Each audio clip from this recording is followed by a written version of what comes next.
Well, I fell homeless in Bristol and there wasn't no support networks or any help down there. So when I spoke to a few friends, they kind of told me about the squatting scene in Manchester. So I kind of come up here, seek refuge. Managed to find myself a home temporarily to get myself sorted out. So I fell redundant because I used to be a sheet metal worker, and it's a dying trade because you can pay a machine less than me to do a job.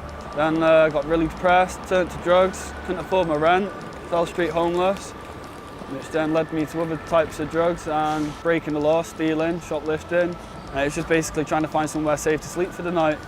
Weed and pills and drugs, and tried it on and off, but that wasn't to cover up what I was going through. I mean, I was bullied, spat on, took money off me, and I was said vulnerable, you know. People used to take money off me, even the public would when I'm asking for change, would stamp all over me and, you know, just take advantage of me.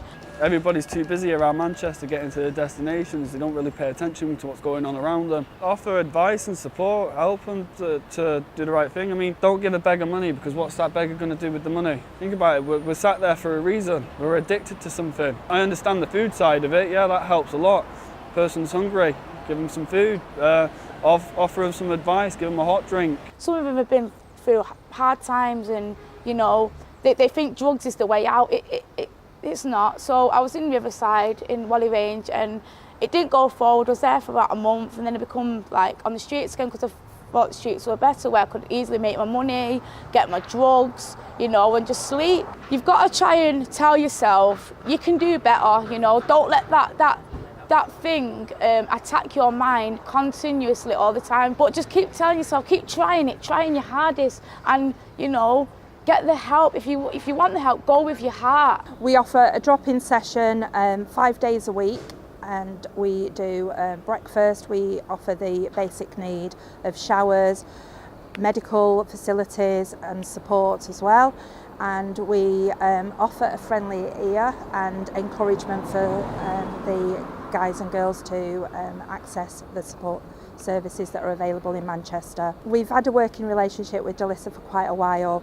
Some of it has been negative at the start, where we couldn't engage with her, where we were desperately trying to engage with her because we knew that there was potential in her. So, but she was too far into the drug taking and the street life at that time. But we worked with her, we worked tirelessly with her to try and engage her, and eventually it started to happen, and I can't even tell you how proud we are of her.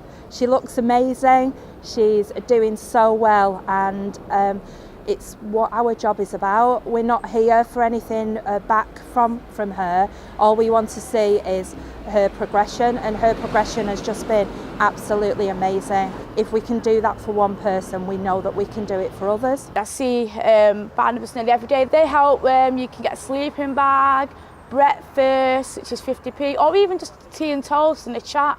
And it's the people are excellent, nice, and, you know, we're all going through difficult times in there. 8 weeks ago, it took me quite a long time to come off the streets, get me motivated and to get me started on my medication for mental health.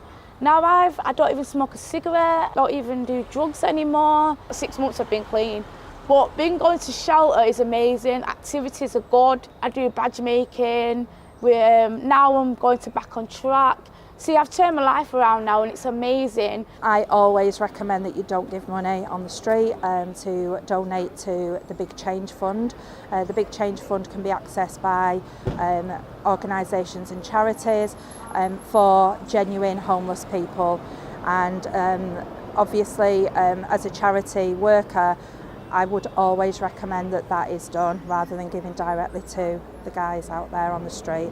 You can be enabling them to stay out there on the streets rather than access the support services, and there are some really good support services available out there. The only way that homeless person's going to sort themselves out is if they start getting funding from other sources. How much more have I got till I make a tenner? And it's kind of like you're trading with people, like what you've got, like do you want to go out on this, do you want to go out on that, and it's not a nice situation, that, mate. Get high, you escape from everything for a few hours and you're back to reality. It's worse than what it was to begin with. The services in Manchester as well at the time, they weren't really helping because it felt like you were participating rather than you had no control. So the goals that you were achieving, you didn't really get rewarded from it. You know, you didn't feel a sense of like, I did that myself.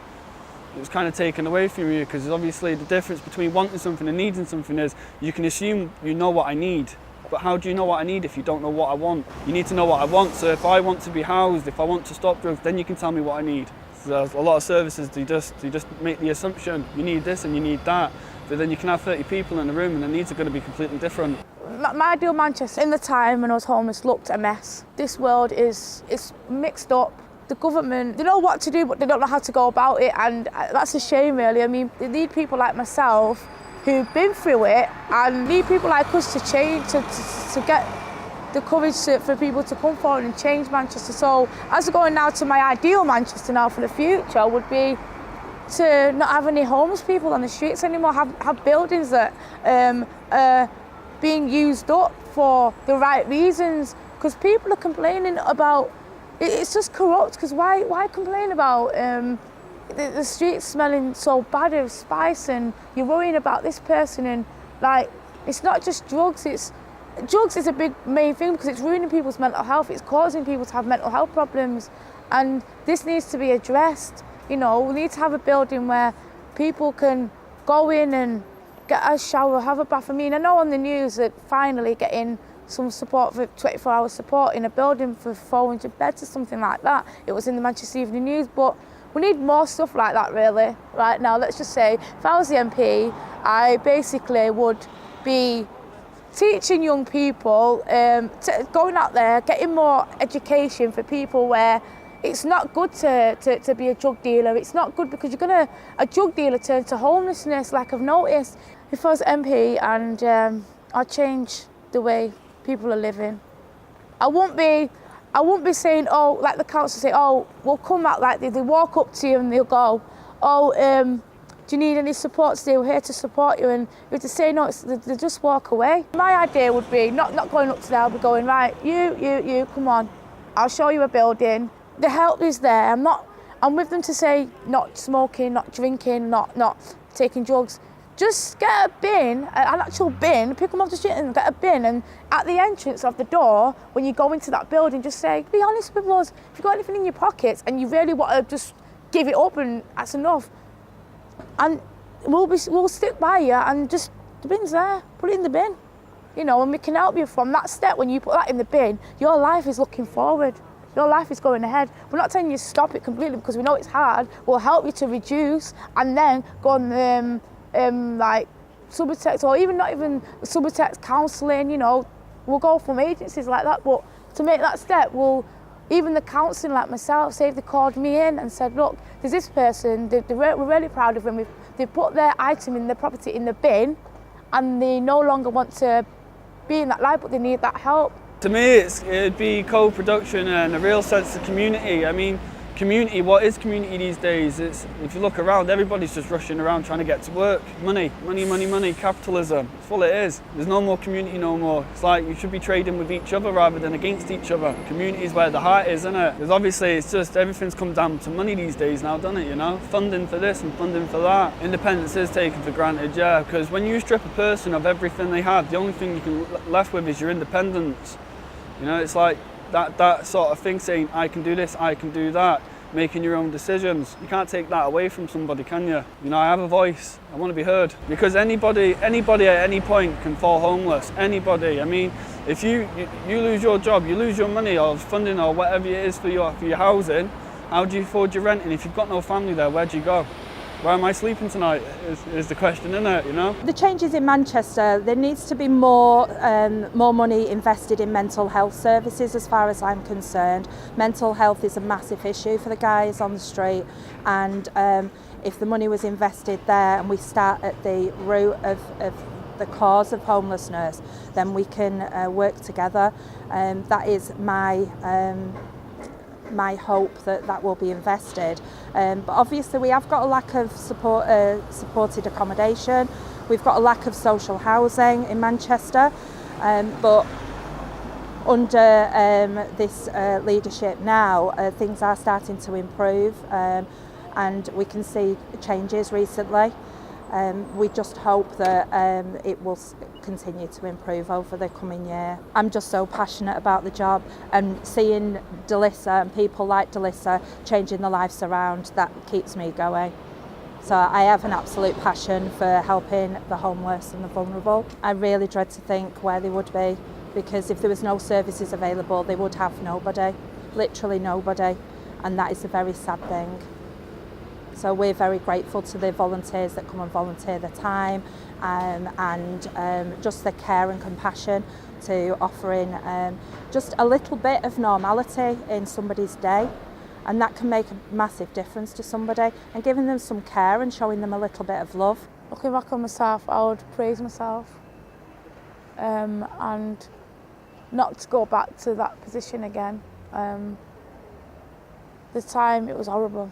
Didn't like it. So yeah, I'm credit to where I've come now. Even if you're going through that stage and you're saying, you know, you can be where I am, but you can be like me. If you just need that strength, you've got it anyway. You've got it inside you just because of your drugs. You get the help while you can. I'm telling you, there's a lot of agencies that they are wanting to help, but they need more funding as well. So that's what we're trying to do, trying to get people to fund more so we can help more, you know. Within the support networks, you meet like-minded people. So, for example, I go to Narcotics Anonymous. You got people that want to be abstinent and they're just like myself. I mean, they don't want to drink alcohol, they don't want to take drugs. I'm the same, you know. So we kind of like help each other, and you make good friendships there. Then you make friends through ICM, people that have come from the same background as you, and they want to turn their lives around. And it's kind of like you can share your story, they can share their story, and it's kind of makes you feel good. Don't think anything's ever the end, you know. It's like if you keep your eyes on the prize, you actually will get somewhere. You just got to you got to be strong-minded about it. Yeah. You know, you can get off the streets, you can get somewhere, you just got to fight for it.